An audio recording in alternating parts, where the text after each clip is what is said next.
A paz do Senhor Jesus, igreja. Tudo bem com vocês? Sejam todos bem-vindos aqui no canal. Me chamo Raquel Pereira e hoje eu vim trazer uma mensagem que está descrita ali no livro de Provérbios, capítulo 16, 33 e 17, 3. E eu tô dando risada aqui porque eu já tentei gravar esse vídeo umas 3, 4 vezes, né? E aí não tá saindo de acordo, não tá fluindo. Mas agora, em nome de Jesus, eu espero que dê tudo muito certo.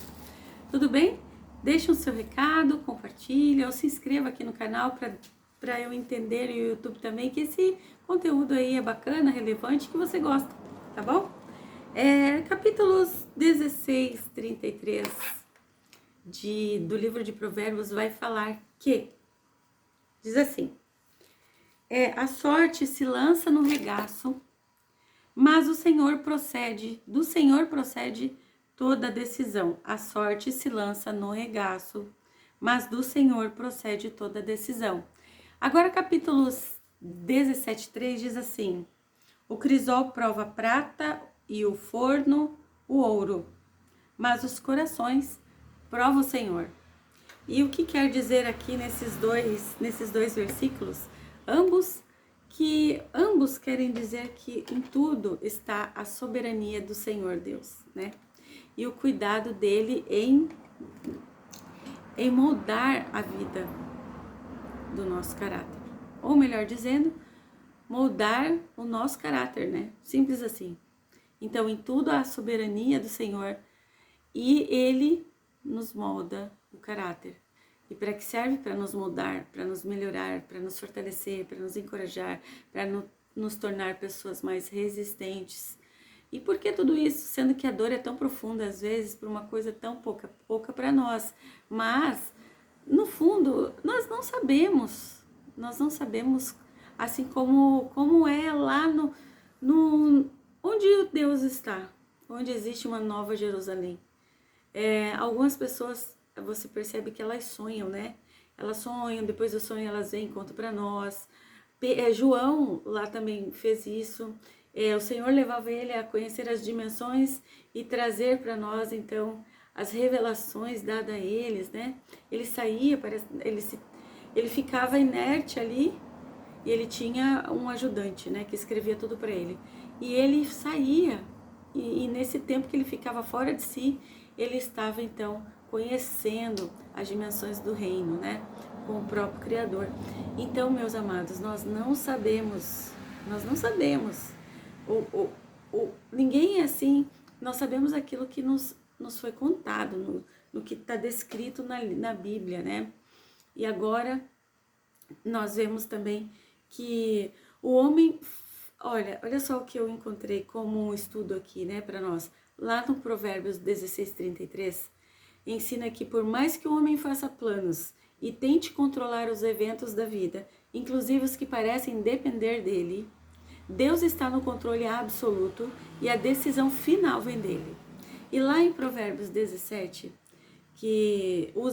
onde o escritor usa uma metáfora, né, com metais preciosos, ouro e prata, assim como o fogo purifica a prata e ouro, removendo as impurezas desses metais preciosos, Deus também usa as provações da vida para provar e purificar o coração da gente, nós humanos, tá? E de forma prática, esse escritor, ele quer expressar que o ser humano deve fazer a sua parte, tá? Planejando e agindo, mas precisa confiar que Deus dirige todas as coisas e trabalha para purificar o caráter daqueles que buscam viver com retidão.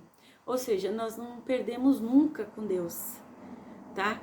Mesmo quando estamos vendo que está tudo se desfazendo, não está saindo conforme nós gostaríamos, tudo que a gente planejou, tudo que teoricamente está tudo matematicamente certo, está tudo dando certo para várias pessoas e para nós não está. Mesmo assim, isso não fica na inércia, isso não fica assim simplesmente. Não, Deus, quando isso acontece, Deus está trabalhando na gente em primeiro lugar. Em primeiro lugar, nós estamos sendo forjados como o ouro no fogo, assim como o crisol na prata, e nós estamos nos transformando em metais preciosos, seres humanos preciosos para o reino do céu. Ou seja, este mundo aqui nós teremos problemas, aflições, nós teremos arrependimentos, erros, acertos, injustiças, mas confiarmos em Deus nos transforma em pessoas melhores, nos transforma em pessoas mais resistentes ao mal, nos transforma em pessoas que vencem as etapas e se torna pessoas com sabedoria. Tá? Se nada der certo, você pode, com a tua própria história, melhorar a história de muita gente.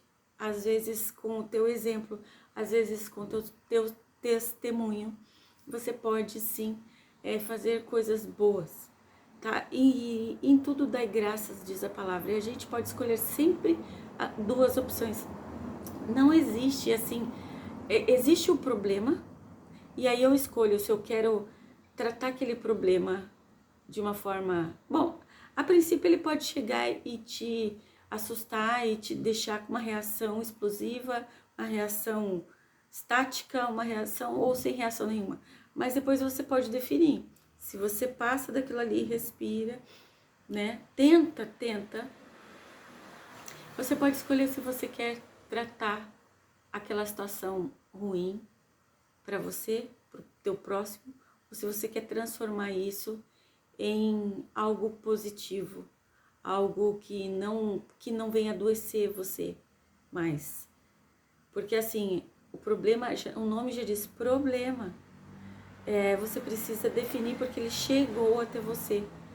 Mas quando você ama Deus e quando você entende aquele capítulo 1, o mandamento 1, ame a Deus sobre todas as coisas e ao próximo como a ti mesmo, ali você está reconhecendo que você precisa se amar para poder entender o amor e poder amar o teu próximo. Você não vai amar a pessoa que te prejudicou, mas você vai se amar. Você ama Deus e se amando, você entende que você não pode deixar aquilo ali abater mais do que um natural de um problema. Pode ser que venha as piores coisas na tua vida, perdas irreparáveis, mas você ainda pode escolher mesmo no pior momento da sua vida, se você vai querer se tornar uma pessoa fria, com más atitudes e intenções, escolher um caminho ruim, vingança, se corromper. Você pode até pensar essas coisas, mas você não precisa agir com elas. Você não precisa aceitá-las, você pode rejeitar. E a força vem de onde?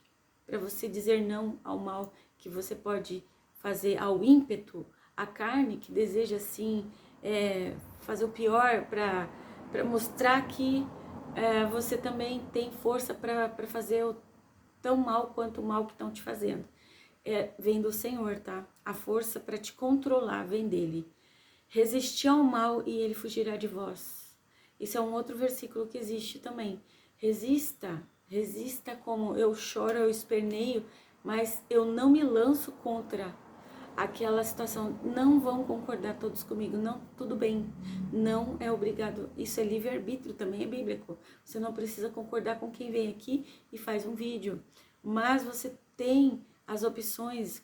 A única coisa que eu quero dizer aqui é que para todas as coisas Deus está soberano. Então eu posso ir diretamente a Ele e pedir justiça para Ele, e pedir para Ele tomar conta daquela situação, e Ele vai fazer. Só que nesse interim, enquanto Ele tá fazendo algo que você não tá vendo, e tá doendo, aquela situação que te acometeu, que veio para tua vida, que você não criou, mas que ela aconteceu, Ele tá tratando o teu caráter. Ele tá provando você, para ver se a gente fica com Ele até as últimas consequências ou não, entende? Muitas pessoas até perdem a vida por isso, sabe? Em outros lugares, no qual eles não aceitam que você pense diferente. Mas aqui nós estamos no momento em que nós podemos escolher sim, se nós queremos permanecer no no caminho do bem, ou se nós queremos permanecer revidando a todo tempo tudo mal que nos causam, que nos advenha, ou que o que acontece. Então, no livro de Provérbios fala que Deus usa as provações da vida para provar e purificar o coração humano, e no Provérbios 16:33, Deus está no controle absoluto e a decisão final vem dele. Então, descansa nele e confia nele. Aprenda a descansar no Senhor e ele tudo fará. Ele vai fazer. Ele não vai fazer do teu jeito, às vezes, vai fazer do teu jeito, outras vezes, mas confia e permaneça, ainda que a decisão não seja a que você gostaria que tivesse sido. Permaneça no Senhor, permaneça confiando, permaneça acreditando e permaneça do lado dele. Porque somente aqueles que forem provados e que estiverem passando por coisas e continuarem, sabe? Mesmo quando você diz assim, ai, quer saber, eu quero jogar tudo pro alto, que se dane tudo, Senhor, mesmo assim você vai no Senhor, requeira com o Senhor a solução, a outra porta, te pede para Deus tirar esse sentimento para que você consiga passar pela prova, porque a gente nem sabe como a gente vai reagir, só sabe quando vem alguma coisa. Até então eu posso me considerar uma pessoa legal, mas quando vem diante de uma adversidade, eu posso me transformar completamente. Mas mesmo assim eu posso pedir para Deus me ajudar, e assim você também pode pedir o mesmo, tá bom? Que Deus te abençoe, que você tenha um feriado abençoado para você, para toda a sua família, que as bênçãos do Senhor recaiam sobre todos nós, nos dando paz, saúde, força, coragem, amor, né? E que Deus tudo fará, porque Ele tem o melhor para nos entregar, aquilo que nos fará felizes de fato, de dentro para fora, ou com as nossos próprios sonhos e realizações, amém? Agora cuida, se prepara, mantenha o espírito alimentado, guarde provisões para tempos difíceis, seja no pouco ou no muito, você consegue um pouquinho, você vai lá e vai guardando. E quem não tiver condições, vai orando que Deus vai abrir as portas, vai colocando pessoas no caminho e vai ficar tudo bem, tá? Confia no Senhor teu Deus e Ele endireitará as tuas veredas, os teus caminhos, em nome de Jesus. Amém? Tchau e até o próximo vídeo.